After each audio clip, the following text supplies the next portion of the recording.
The other gentleman won the kickoff, and they decided to defer, so I am up here all night. So they've chosen tomorrow morning, we get me all night. So they're happy for that. So I'm happy to welcome back Ted Linhart. He was here at one of our previous Retro Magic. He runs DisneyDocs.net, which is an incredible resource of all things Disney, documents, Epcot, you name it. So he and I sat down, we said, let's go through your documents, let's come back, and he has an amazing display. Everything you see tonight is over there in the Centurion, and you're allowed to go over to him and take them out of the case, you can peruse them, take some pictures with them, things. Amazing set of documents. So we're going to take a couple minutes, let Ted explain to you what's available for you to look at over the next day and a half, all right? So please welcome to the stage, once again, back to Retro Magic, Ted Linhart.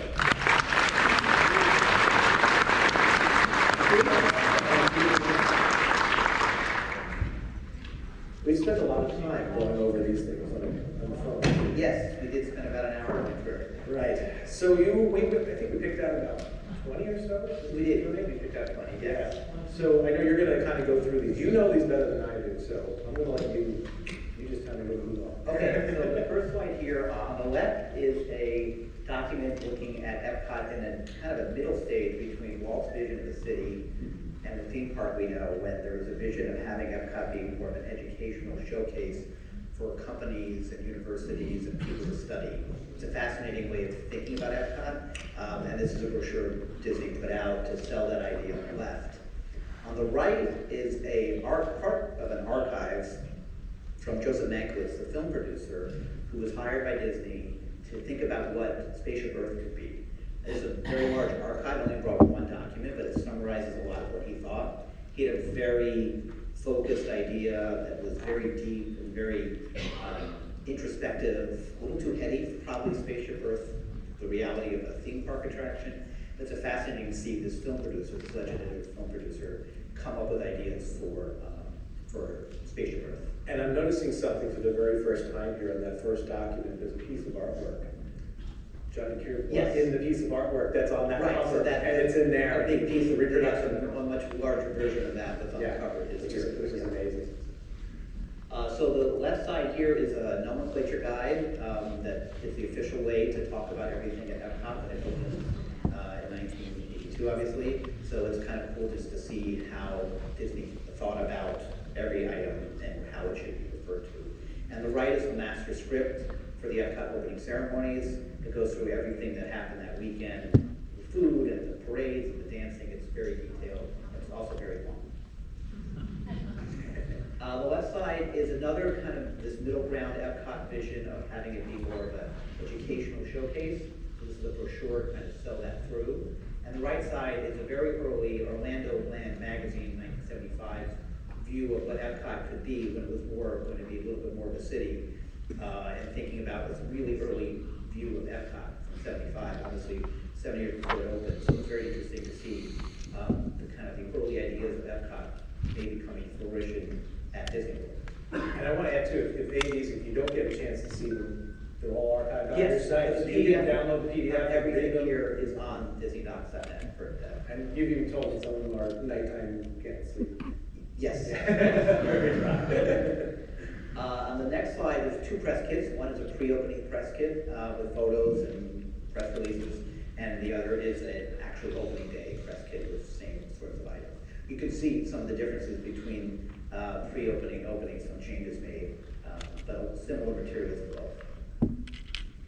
like everyone here, love Horizons. My whole idea of doing this, the early initiation was when I was 15 and wrote Horizons in 1985. So I love having Horizon stuff. So the left side is a very technical manual with all the Horizons electronics and details of how all that works. And the right side is a similar version, that reference copy. It's not quite as long, but it's still very technical. Look at all the mechanics behind Horizons. And actually use that. You're going to see tomorrow Horizons Revisited. I think a lot of you have watched that before on our YouTube channel. We're going to play it tomorrow as well. We used that when we were designing the 3D one. We wanted a very manual, how long does the track, how fast does it move, and we were able to compute it for that. So you need that information. So, here we have Horizons cast member booklet that was used by those who worked on Horizons. It's fairly basic overview, but it's just great to have something from the Horizons opening that was official Disney material for the employees. The other side, the right side, is GE. Obviously, they were sponsoring Horizons, so this is a publication they put out to talk about Horizons and why it existed, why GE should be sponsoring it, their vision of the future, and how GE is an integral part of this experience, and how they're hoping to shape the future as Disney is. And then speaking of GE, so the left side, the brochure there is, GE had an executive suite at Horizons, and this was a document where you could fill out forms to get people that get admittance to the executive suite. So that's a great kind of interesting little tidbit of how Horizons work. There's also some pictures in there as well. But it's hard to find Horizons material, so this is a really interesting one. The right side is one of my favorite pieces related to Epcot. So when Horizons was perhaps going to go away or adapt Horizons, there was this proposal that was the idea of creating a combination of Carousel of Progress and Horizons at Disneyland. Obviously it didn't happen, but it's just interesting to see how the company thought about trying to expand Horizons, which obviously we know now they don't give a shit, excuse me.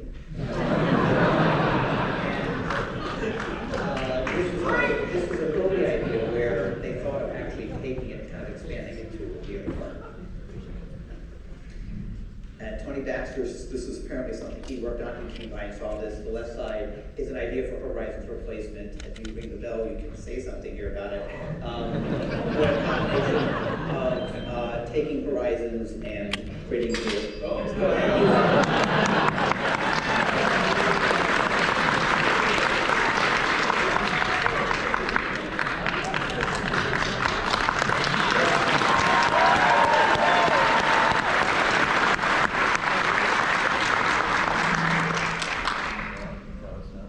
What mic number is it? Number one. Number one.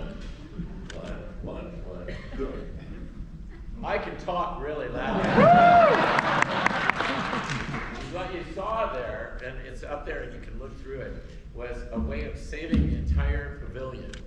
And part of it is the first time anyone saw something would someday become.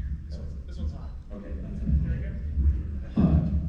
Yeah, so in that brochure, you'll see the first look at something that became Soaring Over California. And you remember the Omnimax domes that were in the middle of the ride? So you went through kind of a retro thing, and then you saw these amazing, Omnimax dome images. We came up with an idea called the Speculator that's in the middle of that catalog there.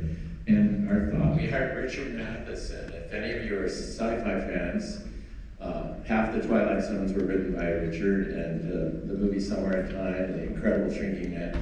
He came up with a line, that which you think becomes your world. So the idea was, in the Speculator, you'd see how human beings have conceptualized space, from the Egyptians, that we riding on the back of a giant turtle through space, and all of the things to this point. After the ride, you would then hear children in grade school imagining what space could be, and constantly reinforcing that idea of whatever you think becomes the world that you live in. And it was very cerebral, and kind of, we felt a very Epcot thing, but then somebody came up with the idea of spinning people around in a centrifuge. And I kind of feel that was a point at which the point of Epcot changed from being expansive, and I won't quote your words that you used a minute ago. You know what I mean. Anyway, it's there, and I think you'll really enjoy taking a peek through that. It was quite an attraction, and it maintained about half the ride, and then you got out, and the seats were pretty vertical, and then you were tilted forward, like you are in soaring, and then you experienced space from a speculation standpoint. And it was wonderful to see that again.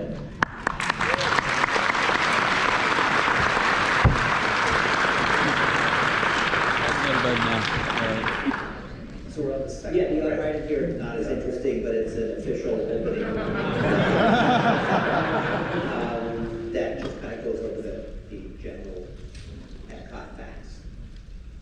Left side here has a lot of people in this room in it. It's a binder with all of the organizational charts, who's working on what at Epcot Center by division and by what they work on. And Peggy Ferris is in it. There's a lot of people in this document here.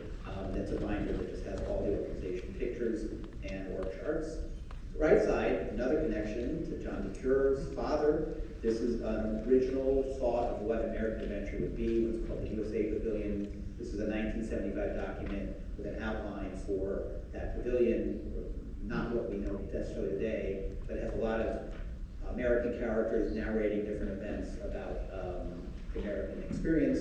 And this is what seems to be the original thought of what that ride would be. The land, an opening day press kit for the land, and then a press kit for press releases and early view of what the showcase could be on the right side there. Last two here, an opening day groundbreaking kind of little pamphlet with there's a magnet you can also see up there for I think people who put up their cars. For people who are at the groundbreaking, and then this is kind of interesting, it's an Epcot merchandise brochure that shows all the different sort of merchandise that was being sold at the park. So yeah, all this out there, please come by, take a look. Happy to have anyone that's here for it. Don't be shy about asking to see something and taking a look at it. Awesome. I really appreciate you coming back and bringing everything, and I know at least you didn't have to bring the heavy Yes. album this time. Yeah. It was nearly a carry-on in itself. Yes, it So, was, yeah. but thank you very much for attending our comeback.